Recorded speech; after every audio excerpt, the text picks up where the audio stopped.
¿Recuerdas el olor de las tortillas recién hechas en el comal de tu abuela? Si creciste en el México de los años 70, sabes que esos no eran solo momentos. Eran pedazos de vida que se quedaron grabados en el alma para siempre. Hoy vamos a recorrer juntos 18 recuerdos que marcaron a toda una generación. Algunos te van a hacer sonreír, otros quizá te arranquen una lágrima. Quédate hasta el final, porque hay uno que seguro te transportará directo a la cocina de tu infancia. Canal 5. Imagínate ahí, en pijama, sentado en el piso frente a ese televisor enorme de bulbos que tardaba en calentar. Eran las 8 de la mañana de un sábado y el mundo entero cabía en esa pantalla en blanco y negro. El Canal 5 de Televisa era el reino de los niños mexicanos. Ahí estaban los Thundercats, Astro Boy, Meteoro y la Pantera Rosa. No había control remoto, había que levantarse a cambiar el canal con la perilla. Y nadie se quejaba porque solo existían 4 o 5 canales que valían la pena. Las caricaturas japonesas llegaban dobladas en México con voces que todavía reconocemos. Heidi, Candy Candy, Remy, historias que nos hacían llorar sin vergüenza. Los comerciales también eran parte del espectáculo. Choco Milk con el Pancho Pantera, las Sabritas con su bolsita de aluminio, los carritos de Lili Ledy. Cada sábado era un evento, un ritual sagrado que ningún niño se perdía. Hoy los niños tienen miles de canales y plataformas, pero ninguno conoce esa emoción de esperar toda la semana para ver el siguiente capítulo de su caricatura favorita. Chespirito. No había domingo sin el Chavo del Ocho. A las 7 de la noche, México entero se paralizaba frente al televisor. La vecindad del Chavo era más real que muchos barrios de verdad. Don Ramón con sus 1000 oficios, la Chilindrina con sus coletas, Kiko con su pelota cuadrada. Cada personaje era un pedazo de la vida cotidiana, mexicana. Roberto Gómez Bolaños creó un mundo donde la pobreza se reía de sí misma, donde un niño huérfano que vivía en un barril se convertía en el héroe de millones. Las frases se volvieron parte del lenguaje nacional. Fue sin querer queriendo. Se me chispoteó. Es que no me tienen paciencia. El Chapulín Colorado llegaba los martes, con su chipote chillón y sus pastillas de chiquitolina. No contaban con su astucia, decía antes de tropezarse con sus propios pies.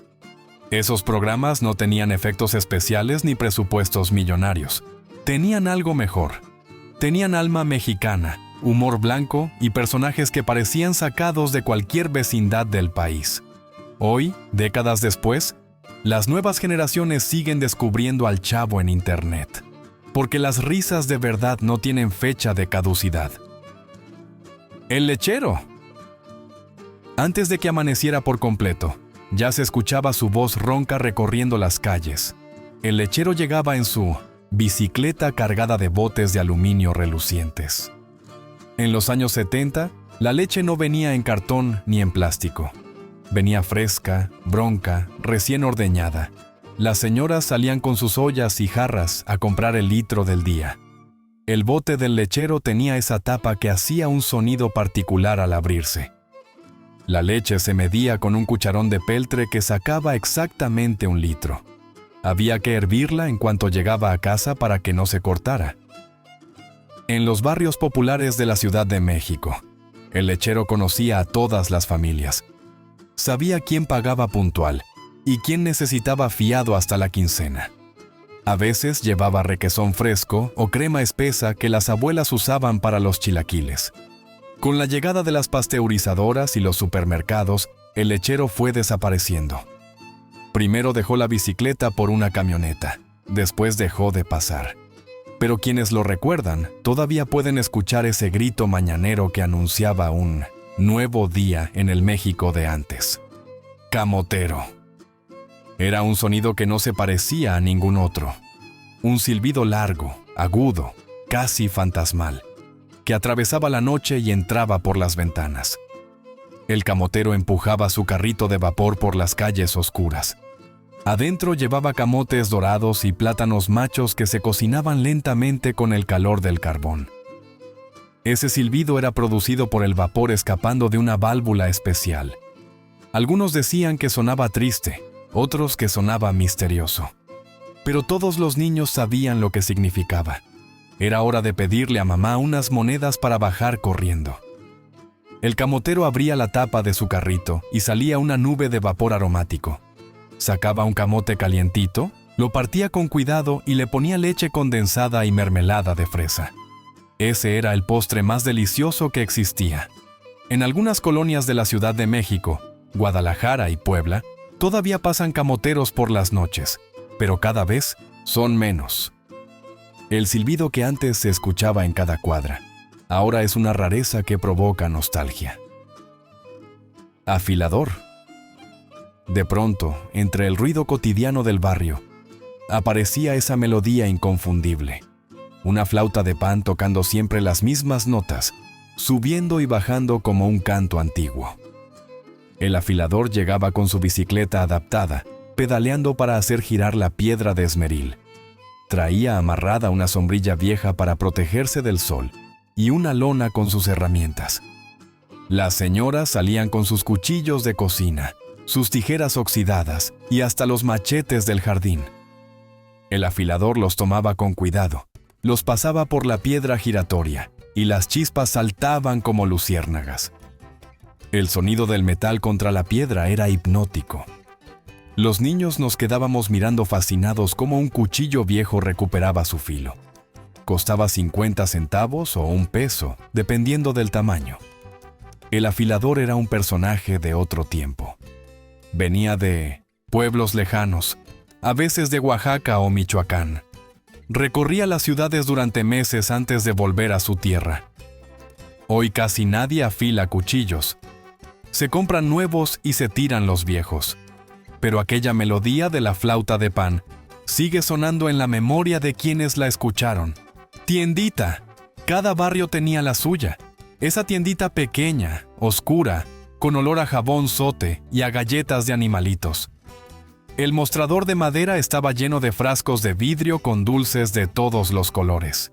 Charamuscas, cocadas, alegrías, tamarindos enchilados, paletas mimí, chicles motita. Todo costaba centavos. Con un peso te sentías millonario. Podías comprar 10 dulces diferentes y todavía te sobraba para un refresco de botella. El tendero conocía a todos los niños del rumbo. Sabía quién tenía permiso de comprar fiado y quién venía con encargos de su mamá. Apuntaba todo en una libreta que guardaba debajo del mostrador. Los refrescos estaban en 1970, una hielera roja de Coca-Cola, metidos en agua con hielo. Las botellas de vidrio tenían un depósito que te devolvían al regresarlas. Jarritos, Sidral Mundet, Peñafiel, Lulú. La tiendita también vendía huevos sueltos, chiles secos, arroz por kilo y aceite en bolsita. Era el centro social del barrio, donde las señoras platicaban mientras esperaban su turno. Los supermercados y las tiendas de conveniencia fueron acabando con ellas poco a poco. Pero ninguna franquicia moderna ha podido replicar ese calor humano de la tiendita de Don José o Doña Cuca. Refresco de vidrio. Antes los refrescos sabían diferente. Y no es solo nostalgia, es que de verdad sabían diferente. Las botellas eran de vidrio grueso, pesadas, con el nombre de la marca grabado en relieve. Coca-Cola, Pepsi, Orange Crush, Manzanita. Cada una tenía su forma distintiva que podías reconocer con los ojos cerrados. El sistema de depósito funcionaba en todo México. Comprabas el refresco y dejabas unas monedas extra por la botella. Cuando la devolvías vacía, te regresaban tu depósito. En las fiestas familiares, las botellas se acomodaban en tinas de lámina llenas de hielo. El sonido del vidrio chocando contra el hielo era parte de la banda sonora de cualquier celebración. Los niños peleábamos por las corcholatas, las usábamos para jugar en el patio, las coleccionábamos, las intercambiábamos. Algunas venían con premios por dentro. Cuando llegaron las botellas de plástico, todo cambió. El sabor, la experiencia, el ritual. Hoy encontrar un refresco en botella de vidrio es casi un lujo retro. Pero para quienes crecimos con ellas, Ningún plástico igualará jamás esa sensación de destapar una coca helada de vidrio. Teléfono. En la sala de la casa, generalmente sobre una mesita especial, reinaba el teléfono. Negro, pesado, con ese disco que había que girar para marcar cada número. Tener teléfono en casa era un privilegio en los años 70. Muchas familias no lo tenían y usaban el teléfono de la vecina o el de la farmacia. Había que pagar por cada llamada y las de larga distancia costaban una fortuna. El disco giraba lento. Si te equivocabas en un número, tenías que colgar y empezar de nuevo. Los números que tenían muchos nueves o ceros tardaban más en marcar. Cuando sonaba el teléfono, toda la casa se paralizaba. El timbre era fuerte, metálico, imposible de ignorar. Los niños corríamos a contestar aunque nos regañaran. Bueno, ¿quién habla? Las conversaciones eran breves porque costaban dinero. Nada de platicar horas como ahora. Se decía lo importante y se colgaba. El cable del auricular se enredaba siempre. Las señoras lo estiraban mientras cocinaban, caminando hasta donde el cable daba. Hoy todos traemos un teléfono en el bolsillo con más poder que las computadoras de aquella época.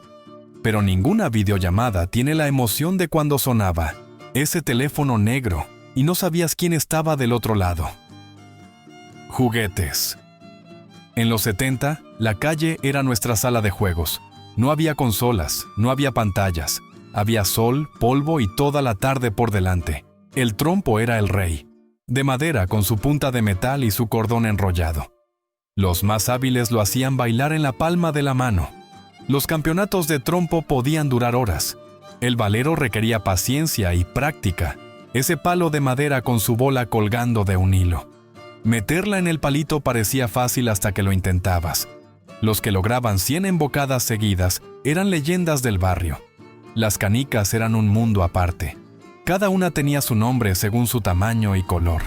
Agüitas, tirito, ojo de gato, ponche. Se jugaba en hoyitos cavados en la tierra. Perder tus mejores canicas era una tragedia.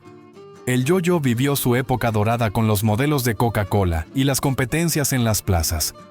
Trucos como el columpio, la vuelta al mundo y el perrito marcaban la diferencia entre novatos y expertos. No necesitábamos baterías ni wifi, solo necesitábamos amigos, imaginación y que el sol no se metiera tan rápido. Matinés.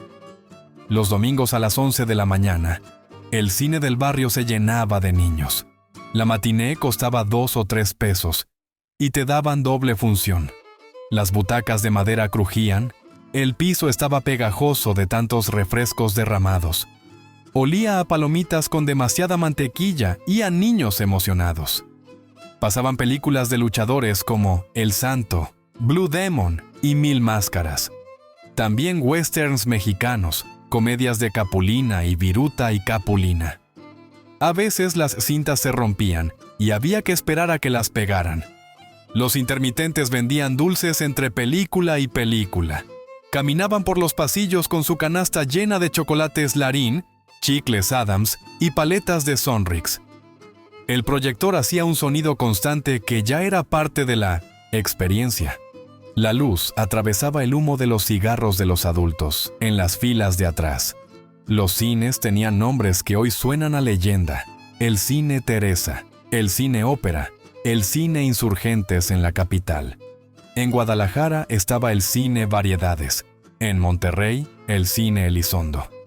Cada ciudad tenía el suyo, con su marquesina de luces y sus carteles pintados a mano. Antes de la función principal pasaban los cortos. El Pájaro Loco, El Correcaminos, Tom y Jerry. Los niños gritábamos y aplaudíamos como si estuviéramos en un estadio. A la salida, el sol nos cegaba después de horas en la oscuridad. Caminábamos a casa imitando las patadas voladoras del santo o los chistes de Capulina. La magia del cine nos duraba toda la semana. Los cines de barrio fueron desapareciendo con la llegada del videocasete y los multiplex. Hoy, esos edificios son bodegas, iglesias o estacionamientos. Pero para quienes entramos a esas salas oscuras, el verdadero cine siempre olerá a palomitas viejas y magia de domingo. Historietas. Cada semana los puestos de periódicos se llenaban de colores. Ahí estaban ellas, las historietas que formaron a toda una generación. Calimán, el hombre increíble, llegaba puntual cada jueves. Con su turbante blanco, su frase serenidad y paciencia y su fiel solín, era el héroe favorito de México. Aventuras en Egipto, en la India, contra científicos locos y sectas secretas. Memín Pinguín nos hacía reír y llorar al mismo tiempo. La historia de ese niño travieso de barrio pobre con su mamá Eufrosina tocaba el corazón. Sus aventuras con la palomilla eran espejos de nuestra propia infancia. Lágrimas, risas y amor. Era la historieta de las muchachas. Dramas románticos que las jóvenes devoraban en secreto. El libro vaquero llegó después, para los más grandes, con sus historias del viejo oeste mexicano. También estaban Chanoc, el aventurero de Ixtac, que peleaba con tiburones y brujos en las costas mexicanas. Fantomas, el ladrón elegante que robaba a los ricos. Tagua, el hombre gorilay águila solitaria con sus aventuras del viejo oeste. Los puestos de periódicos eran museos de papel. Don Pancho o Doña Lupe conocían tus gustos y te apartaban el número nuevo. A veces te dejaban hojear antes de comprar, pero solo si eras cliente frecuente. Las historietas se leían en el camión, en el parque, debajo de las cobijas con una linterna. Se prestaban en la escuela y había que devolverlas sin maltratar. El que doblaba las esquinas quedaba vetado para siempre. Las historietas costaban 1 peso o 2. Se leían, se intercambiaban, se coleccionaban. Muchas familias tenían cajas enteras guardadas en el ropero. Cuando llegaron los videojuegos y la televisión por cable, las historietas fueron perdiendo terreno. Los puestos de periódicos adelgazaron sus estantes. Pero quienes crecimos leyendo a Calimán, sabemos que ningún superhéroe gringo ha igualado jamás al señor de los 7 turbantes. Hojas mimeografiadas. La maestra entraba al salón con un montón de hojas húmedas en las manos. Todavía olían a tinta fresca, a ese aroma químico dulzón que era imposible de olvidar. El mimeógrafo era la fotocopiadora de los 70. Las hojas salían con tinta morada o azul, un poco borrosas, ligeramente mojadas. Y todos los niños hacíamos lo mismo sin que nadie nos enseñara. Levantábamos la hoja y la olíamos profundamente. Ese olor significaba examen, dictado o tarea nueva. Podía ser buena o mala noticia, pero el aroma era siempre el mismo: dulce, penetrante, adictivo. Las hojas del mimeógrafo manchaban los dedos y las bancas. A veces la tinta no había secado bien y el texto se corría. Pero eso era parte del encanto. La maestra giraba la manivela del aparato con fuerza. Cada vuelta producía una copia nueva que caía en la charola. El esténcil de cera se gastaba después de 100 copias y había que hacer otro. Los exámenes llegaban con preguntas escritas a máquina. Las letras bailaban un poco, algunas más oscuras que otras. Había que leer con cuidado porque a veces las palabras se confundían. También se usaba para los avisos de la dirección, las invitaciones a festivales y los recados para los padres. Cada papel mimeografiado era un documento oficial de la vida escolar. Años después, cuando olías algo parecido en una oficina o una imprenta, el recuerdo te golpeaba sin avisar. De pronto estabas otra vez en 3º de primaria, sentado en esa banca de madera, oliendo tu examen de matemáticas. Las fotocopiadoras modernas no huelen a nada, pero ninguna tecnología ha logrado replicar ese viaje instantáneo al pasado que provocaban las hojas del mimeógrafo. Primaria. El uniforme estaba planchado desde la noche anterior. Los zapatos boleados con grasa kiwi negra. La mochila pesaba toneladas. La primaria en los 70 era un mundo aparte. Honores a la bandera cada lunes, con el himno nacional completo y la mano en el pecho. Nadie hablaba, nadie se movía. El respeto era sagrado. Los cuadernos eran scribe, con las tablas de multiplicar en la contraportada. Los lápices mirado o mongol. Los sacapuntas de metal que a veces te cortaban los dedos. las plumas Bic que manchaban todo. La regla de madera servía para medir y a veces para recibir un reglazo en los nudillos. El gis blanco chirriaba en el pizarrón verde. El borrador dejaba una nube de polvo que hacía estornudar. Los pupitres eran de madera con tintero incluido, aunque ya nadie usaba tinta. Las bancas tenían grabados los nombres de generaciones anteriores. El recreo duraba 20 minutos exactos. Se compraban tortas de tamal, gorditas de chicharrón o tacos de canasta al señor de la cooperativa. Y había que comerse todo antes de que sonara la chicharra. La educación era estricta, a veces demasiado. Pero formó a generaciones que todavía escriben sin faltas de ortografía y se saben las capitales de memoria. Raúl Velasco. A las 8 de la noche, la familia se reunía frente al televisor. Era hora de siempre en domingo. Raúl Velasco aparecía con su saco brillante y su sonrisa amplia. Su voz marcaba el ritmo del programa más importante de la televisión mexicana. Si un artista quería triunfar en México, tenía que pasar por ese escenario. Ahí vimos a Juan Gabriel cuando apenas empezaba. A José José cantando El Triste hasta hacernos llorar. A Rocío Dúrcal, a Camilo Sesto, a Emanuel. El programa duraba horas, pero nadie se quejaba. Había concursos de canto donde nacían nuevas estrellas. Había entrevistas, había humor, había de todo. Los domingos en la noche olían a cena ligera y a café con pan dulce. La familia comentaba cada actuación, cada vestido, cada chisme. Siempre en domingo duró décadas en el aire. Cuando terminó, se fue toda. Una era de la televisión mexicana. Hoy hay miles de programas de entretenimiento, pero ninguno ha logrado reunir a familias enteras como lo hacía Raúl Velasco cada domingo. Cri Cri. El tocadiscos giraba despacio y la voz de Gabilondo Soler llenaba la sala. Cri Cri, el grillito cantor, fue la banda sonora de la infancia mexicana. La patita caminaba por la vereda. El ratón vaquero se enfrentaba a los gatos. La muñeca fea lloraba en un rincón. Cada canción era una historia completa, un mundo diminuto lleno de personajes. Los discos de Cri Cri eran obligatorios en toda casa con niños. Pastas de vinil negro con sus portadas coloridas. Se heredaban de hermanos mayores a menores, de padres a hijos. Gabilondo Soler compuso más de 200 canciones entre los años 30 y 60. Usaba un lenguaje poético que los niños entendían, aunque no supieran que era una crinolina o un canesú. Aprendimos a cantar antes de aprender a leer. La marcha de las letras nos enseñó el alfabeto. El chorrito nos mostró que todo tiene su ciclo. Hoy esas canciones siguen vivas. Las cantamos a nuestros hijos y nietos. Porque Cri Cri no tiene edad, no tiene época, es simplemente eterno. Pregones. La calle tenía su propia música, compuesta por voces que anunciaban oficios y productos. Cada pregón era único, reconocible desde lejos.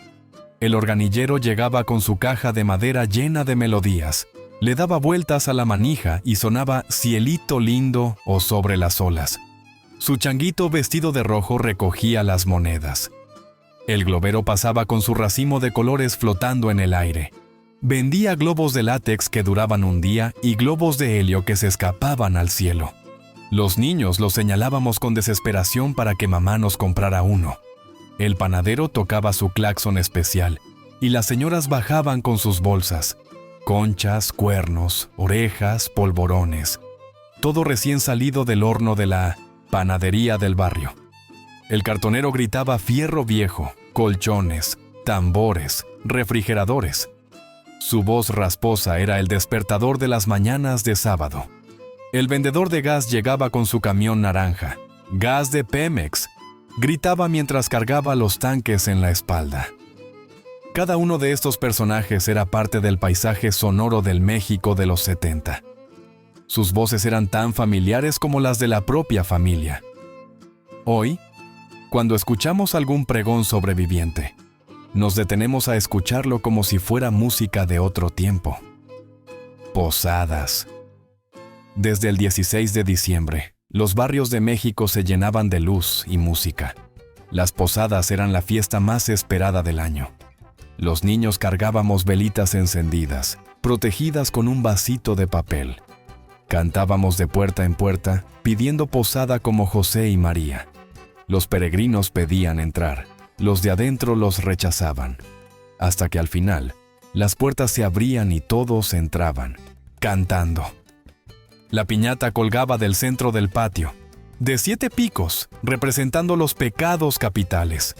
Cada niño esperaba su turno con los ojos vendados y el palo en las manos. ¡Dale, dale, dale! ¡No pierdas el tino!